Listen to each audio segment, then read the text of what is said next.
Well, I decided I would finally do this. I don't even know how many videos it's going to take me, but I'm going to try to keep each one of them relatively short for me, because some of this stuff is just too important not to share. I've been pestered about this by various people for probably the better part of 2 years. So, what I'm going to do in this introductory video is just tell you what I'm going to do, or what my intentions are in talking about the runic traditions that I have been practicing and that were transmitted to me. It's been over 35 years ago, almost 40 years ago now that I think about it. And in the subsequent videos that I'll be doing, will basically be going where the oral part of this goes. I tend to try to believe that I'm really organized, and I am organized in a way, but when it comes to runic stuff, the organization is more associative than it is linear, even though there will be some scholarly stuff. This is part of the reason why I'm saying an ancestral and bookish approach. There will be some sources, text sources, that I will use, that I will point to, although some of them may be different than what you may assume I would be referring to. The ancestral sources, these are sources that, like I said, were bequeathed to me at a certain point in my life about 40 years ago, when a teacher who had been raised in some of these traditions from Sweden shared over a 2-week period, kind of downloaded a bunch of information to me. And I'll be sharing what she gave me, where some of that information has led. I'll be sharing some of my own insights and where, how many of the things that she shared with me at the time have actually begun to reveal themselves as being part of a much older and more esoteric tradition that involved the runes, although they also predate the runes, than anything that you'll find in any of the popular books. So this is what I mean by an ancestral and bookish approach. Now, none of what I'm going to share in any of these videos is intended to denigrate any of the work, any of the good work that has been done by any number of runic scholars in the past, 20, 30 years, including Edward Thorson or Stephen Flowers, as he prefers to be called now sometimes, or Diana Paxson, or Freya Oswin. I mean, all of these individuals have contributed, or Nigel Pennick, all of these individuals have contributed immensely to the store of knowledge about the runes and the cultural contexts out of which the runes came. However, they are not the only sources of information, and they are not the only authoritative sources of information.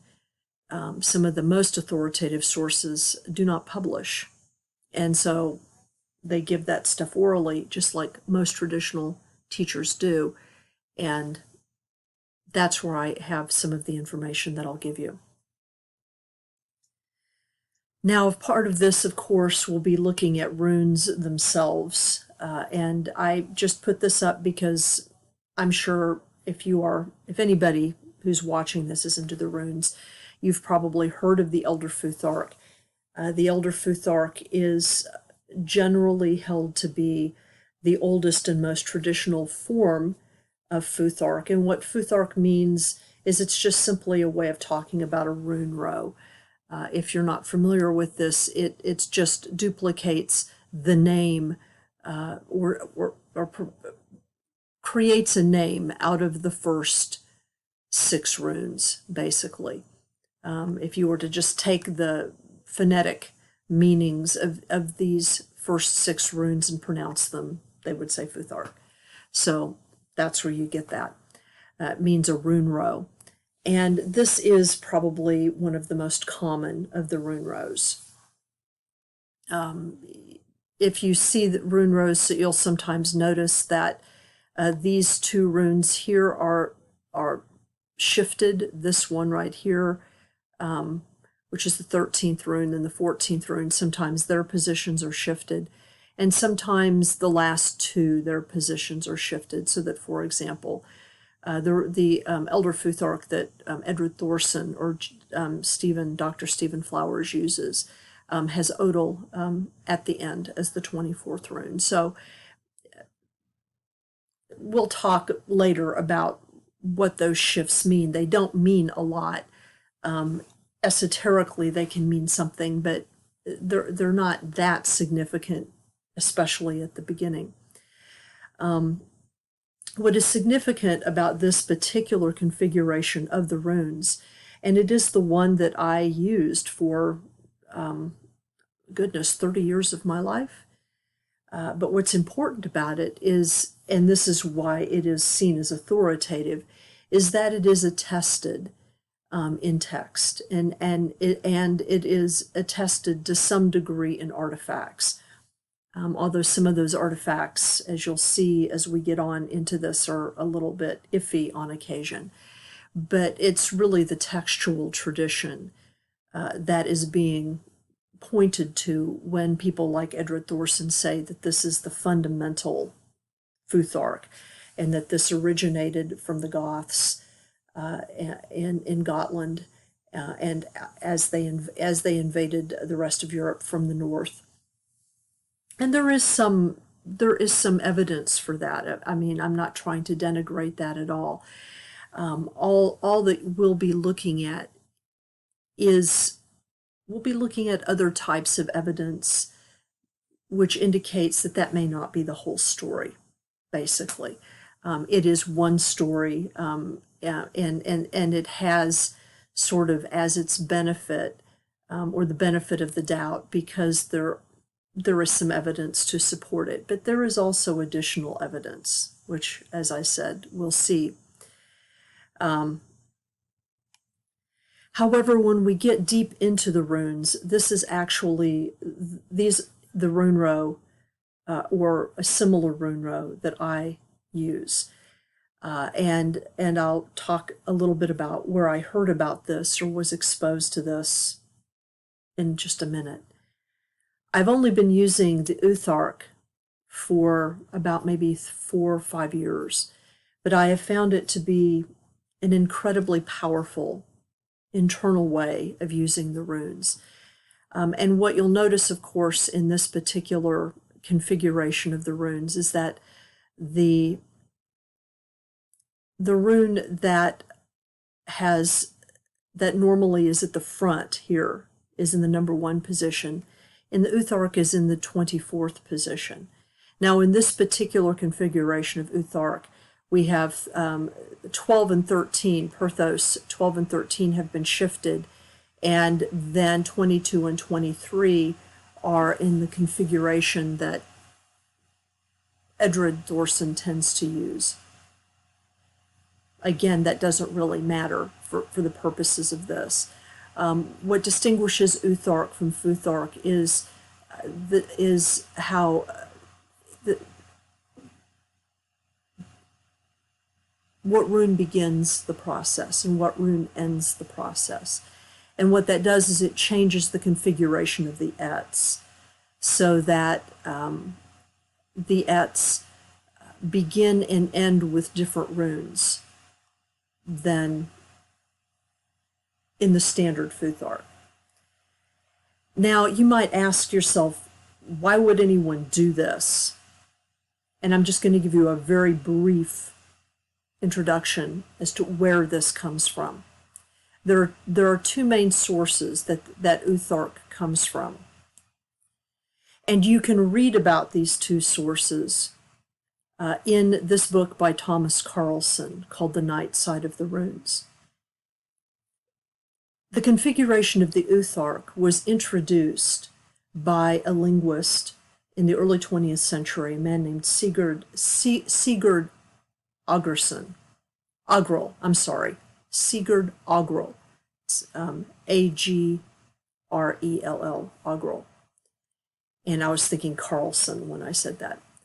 And he was basing his formulation of this upon several pieces of interesting textual evidence, cryptographer evidence, and also some textual evidence in the Poetic Edda.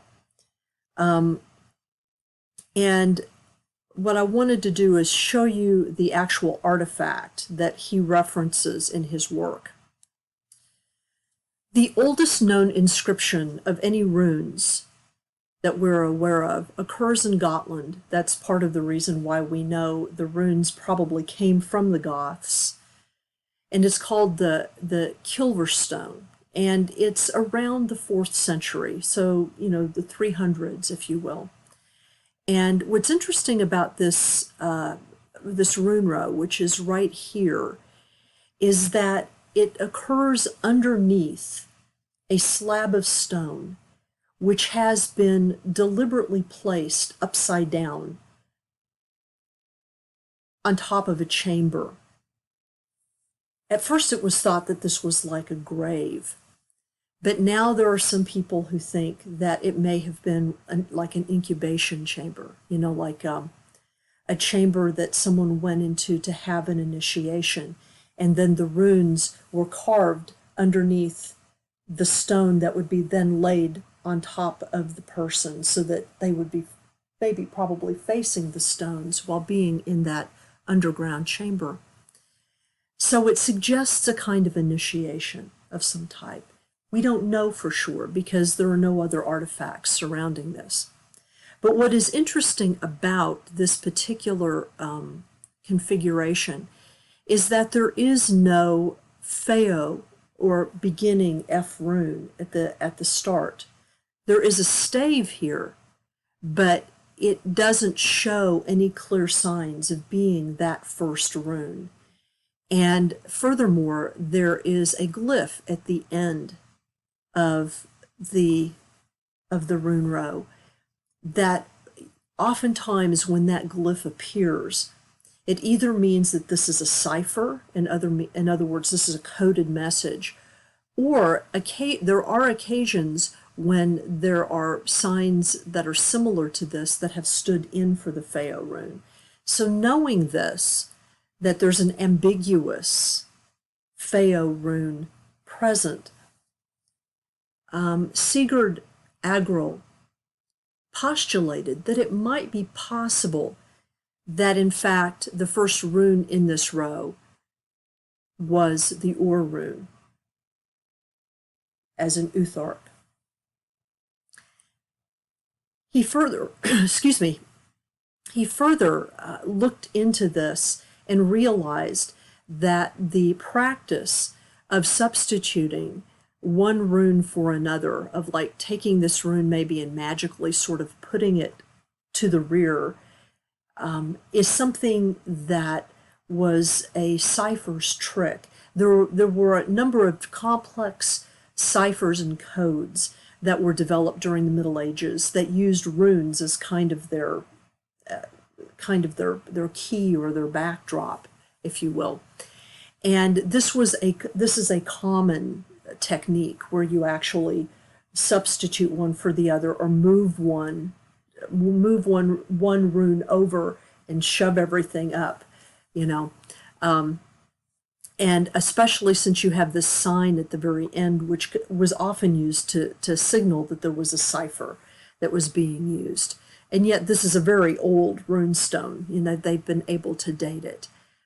But the last bit of evidence that he used was his realization that if you took the Uthark, the first 18 runes of the Uthark, and you slapped it onto the 18 stanzas of the Havamal, which is a famous poem in the Poetic Edda in which Odin is uttering a series of spells, that they map on really, really well. And in fact, they map on better, not only in terms of tone and theme, but numerologically, than if you were to start with the Feo rune at the beginning and try to map them that way. And in fact, there had been numerous attempts to map the runes onto the sayings of Odin or in Havamal, and none of them were very successful. And in fact, they were so lacking in success that Guido von List had to have a vision in which he kind of created an entirely new Futhark called the Armanen Runro, which uses some old runic forms, but also some runic forms that just sort of came to him.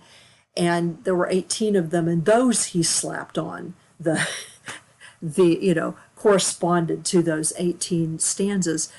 So what Agril realized was, well, if you start with this rune instead of the one that you think is first, they actually map on better. And again, we'll look at this later on in more detail.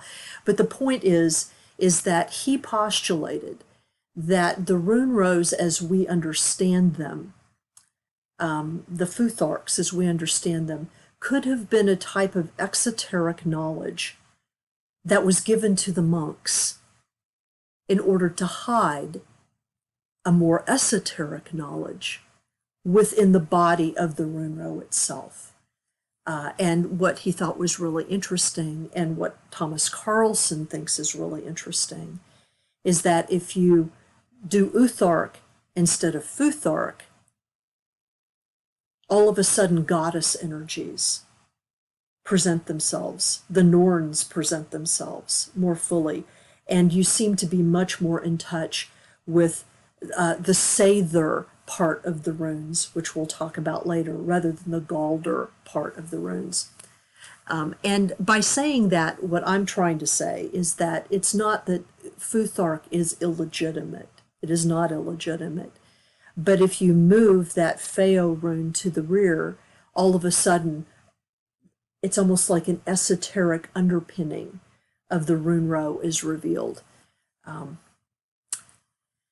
I just have here on the side the Vedstena Brachtiet, which is a pendant, and it has an old rune row in it, and this is considered also to be one of the oldest rune rows, and this is the Futhark. So we have the Futhark as being an old thing, but the possibility that there may be a runic configuration that is even older is present.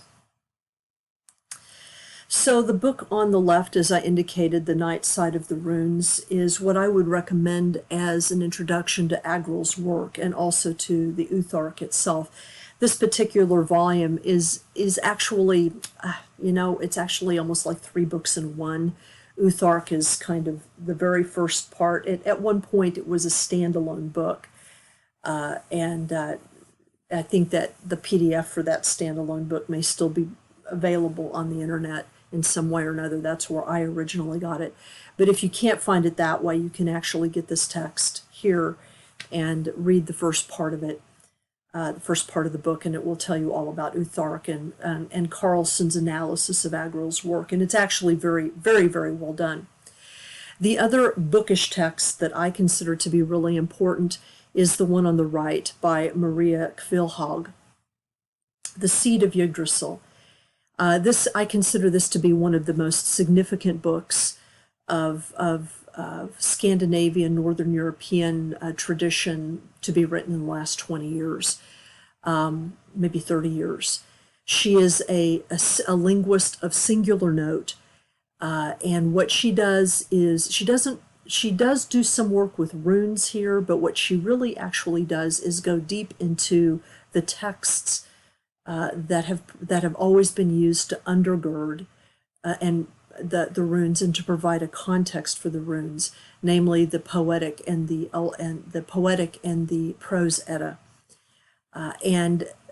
She goes into what, like word by word, what a lot of these texts actually mean literally, and it's mind-blowing, and it's completely revolutionary. It completely changed my understanding of the context of the runes themselves. But more importantly, much of what she revealed or is talking about tallied almost exactly, sometimes word for word, with the oral traditions regarding the runes and their working and some of the ritual and mythological contexts that I was given by this traditional teacher 35, 40 years ago. And so, in many ways, her work has actually confirmed oral traditions that are not reproduced by people like Freya Auswin and Edred Thorson. What you have to remember about those folks is that those folks base their work almost entirely on academic, scholarly written treatise. Edred, in particular, while he spent time in Germany, he did not live in the land, off the land in Germany. He did not acquaint himself with the rural folk practices that are still happening in parts of Scandinavia, in parts of the Faroe Islands, in parts of Iceland. I mean, what he became familiar with there, he became familiar with through the written word, not by actually meeting with people who did things, not generally. And this is part of the reason why, at this later stage in his life, he has allowed people like Thomas Carlson, who he does write an introduction to in this book, to just sort of take it, and go off with it, because he knows that those are realms into which he cannot go. He has his own style of magic. It is very much based in certain Western European and even Kabbalistic forms of ceremonial magic. He would never say that, but that's the kind of ritual magic that he actually engages in. That's the sort of style. There's very little that is shamanistic about what he does, and he would admit that, I think, based on interviews that I've done with him and some of the interactions that I've had with him. So I'm not trying to put him down. What I'm saying is that there's a different way of looking at the runes than what has been popularized in our commercial culture, and this is a much deeper and older way of understanding the greater reality out of which the runes emerged. And these are the two of the books that I would recommend. And in some of what we'll be doing, we won't really be talking that much about runes at first. Or if I talk about runes, I'll be talking about them sort of parenthetically, like I'll tell a story and I'll say, this story has the kind of energy that is embodied in this rune, or, in this rune, rather than just sort of go through the meanings of the runes, which is what, like most books and most teachers do. And then at some point I'll summarize all that stuff and I'll show you how to pull it all together. But we're gonna start with some really basic stuff about the background out of which the runes emerged. And I think that you'll be surprised that this isn't the kind of stuff that's talked about very much, and yet it's what is vital to understanding the heart and soul of the runes. And I'll just leave you with this. The most important thing about the runes, the most important thing about them is that they come from the forest. They come from the heart of the forest. They come from the heart of the deepest woods in Northern Europe. They come from the place where forest and rock and water meet. And if you can kind of get into that, and into the reality of the trees, you can begin to get a sense of what activates the heart and the core of the energies that then become expressed in the runes. And I'm going to end this with that.